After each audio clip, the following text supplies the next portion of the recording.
तो जो हमारे पास आज का टॉपिक है उसको देख लेते हैं। Calculation of potential due to electric dipole. तो एक इलेक्ट्रिक डाइपोल है, उसका पोटेंशियल किसी पॉइंट पर कितना होता है ये हमको फाइंड करना है। तो चलिए सबसे पहले हम इसका डायग्राम बनाएंगे। डायग्राम के लिए देखिए, आप साथ में देखते जाइएगा किस तरह से इसका डायग्राम हमको बनाना है। सबसे पहले तो यहाँ पर हम एक चार्ज लोकेट करेंगे, प्लस हो गया, और इधर का चार्ज हो गया माइनस। जब प्लस और माइनस जो चार्ज होते हैं इक्वल मैग्नीट्यूड के हों और स्मॉल डिस्टेंस पर हों तो हम उसको बोलते हैं कि एक डाइपोल है। तो यहाँ पर प्लस क्यू चार्ज हो गया, ये माइनस क्यू चार्ज हो गया, और यहाँ से यहाँ तक की जो इसकी डिस्टेंस है ये हो गई 2a। यहाँ से यहाँ तक की डिस्टेंस क्या कहलाएगी? 2a कहलाएगी।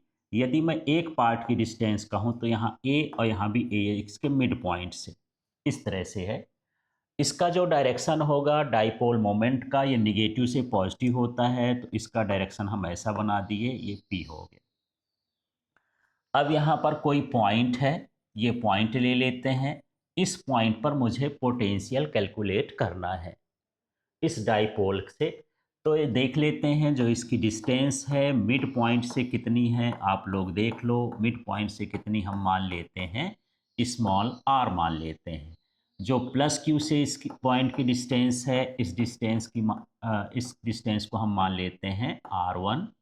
इसी तरह से जो माइनस क्यू से डिस्टेंस है इसकी, उसको हम क्या मान लेते हैं, r2। ये r2 हो गया।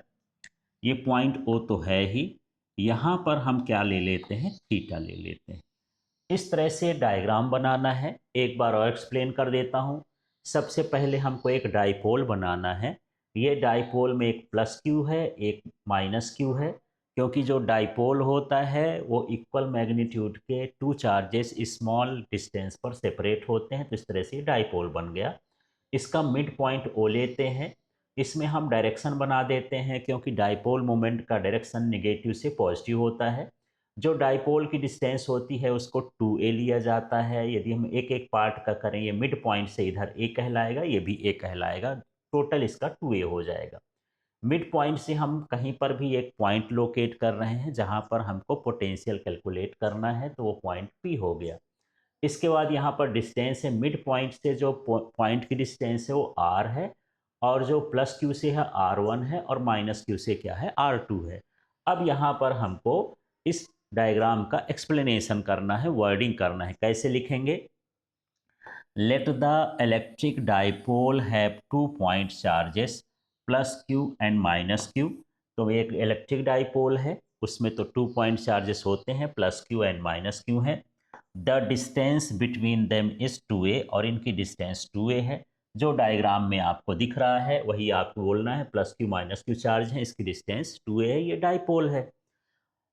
There is point P at distance r from mid point O। इसके मिड पॉइंट O से r डिस्टेंस पर एक पॉइंट P आपको दिख रहा है, उसकी वर्डिंग कर देना है। At which the potential is to be found, जहां पर हमको पोटेंशियल फाउंड करना है, निकालना है। अब यहाँ पर देखते हैं, इसका एंगल भी लिख लेते हैं।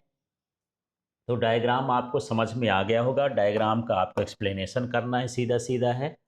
तो देखिए, the angle between the position vector of point P and the electric dipole is theta. अब यहाँ पर जो हम एंगल लिए थे, ये पॉइंट P के पोजीशन वेक्टर का, और डाइपोल का जो एंगल है वो एंगल कितना है, थीटा है। अब चलिए यहाँ पर हमको टोटल पोटेंशियल फाइंड करना है। अब वर्डिंग कर चुके हैं। जो आपको डायग्राम में दिख रहा था उसी को आपको वर्ड्स में लिखना है। अब देखिए यहाँ पर है, potential at point P will be the sum of the potential due to plus q and minus q charges therefore. और आप जानते हैं जो टोटल पोटेंशियल होता है किसी पर, दोनों चार्जेस के सम के इक्वल होता है।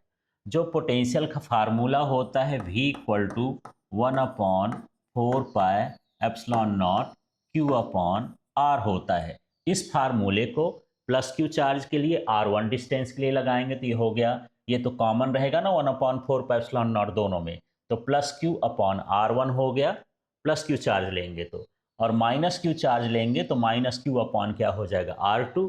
मतलब यहाँ पर ऐसा बनेगा फार्मूला, ये मैं डायरेक्ट लिख दिया हूँ, यहाँ बनेगा 1/4 पाई एप्सिलॉन नॉट जो टोटल पोटेंशियल है, और ये हो जाएगा प्लस क्यू अपॉन R1, क्योंकि प्लस क्यू की डिस्टेंस जो है P पॉइंट तक R1 है, और प्लस यहाँ हो जाएगा 1/4 pi epsilon not minus Q upon R2।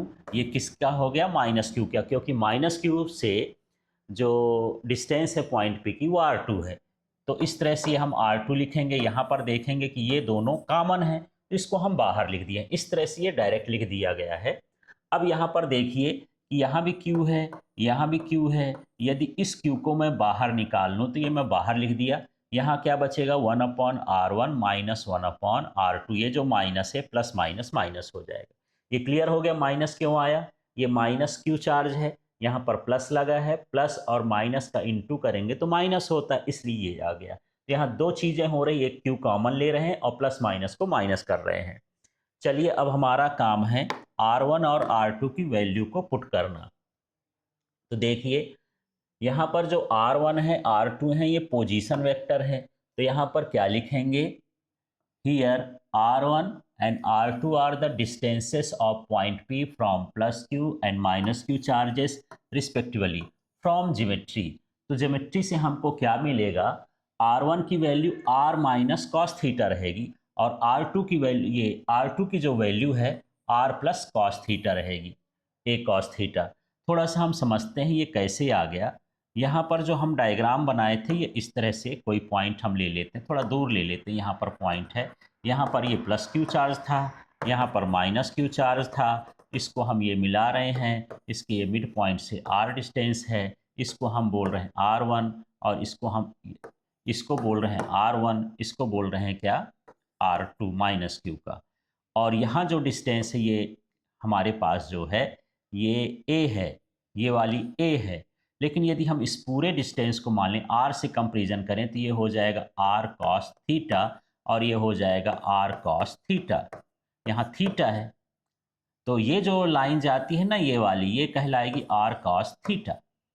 यदि हम इसका जो है कंपोनेंट बनाएं, अब हमको यदि R1 की वैल्यू देखना है तो R माइनस, क्योंकि ये थोड़ा छोटा R होता, R minus R cos theta, a cos theta हो जाएगा, और यहाँ जो है R2 माइनस ए कॉस थीटा हो जाएगा। इस तरह से आपको ये ध्यान रखना है।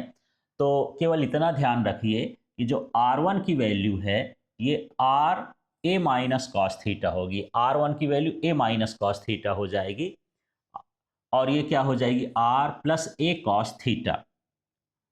तो ये मेरे ख्याल से आपको अभी क्लियर नहीं हुआ, एक बार और रिपीट कर देता हूं कि आया कैसे। तो इसके लिए हम फिर से डायग्राम में चलते हैं, उसको देख लेते हैं। यहां पर देखिए ये R1 है, ये क्या है R1। यदि मैं R1 की वैल्यू चाहता हूं तो R में से ए कॉस थीटा को माइनस करूंगा, R2 वैल्यू चाहे तो थोड़ा बड़ा है ये, तो ए प्लस कॉस थीटा को मैं क्या करूंगा, इसको थोड़ा सा, इसको हम क्या करेंगे, उसको बढ़ा देंगे, ए कॉस थीटा हम इसको क्या करेंगे, बढ़ाएंगे। क्यों बढ़ाएंगे, यदि आप इसमें परपेंडिकुलर डाल देंगे तो इस तरह से यहाँ पर ये सेम वैल्यू आएगी, इसलिए इसको घटाने और बढ़ाने का हम यहाँ पर काम कर रहे हैं। तो आपको ये पॉइंट ध्यान रखना है कि जो R1 की वैल्यू है वो R माइनस ए कॉस थीटा होगी, और जो R2 की वैल्यू है R प्लस कॉस थीटा होगी। इसी स्टेप में आपको ध्यान रखना है, आप सीधे सीधे इसको लर्न कर लें। यहाँ पर ये R1 की वैल्यू, यहाँ हो गई ये R2 की वैल्यू। अब देखिए यहाँ से इसका मल्टीप्लिकेशन इधर होगा तो ये इस तरह से हो जाएगा, इसका मल्टीप्लिकेशन इधर होगा तो सामने माइनस है तो साइन चेंज हो जाएगा, R को माइनस R और माइनस को क्या कर लिख दिए हैं, प्लस ए कॉस थीटा।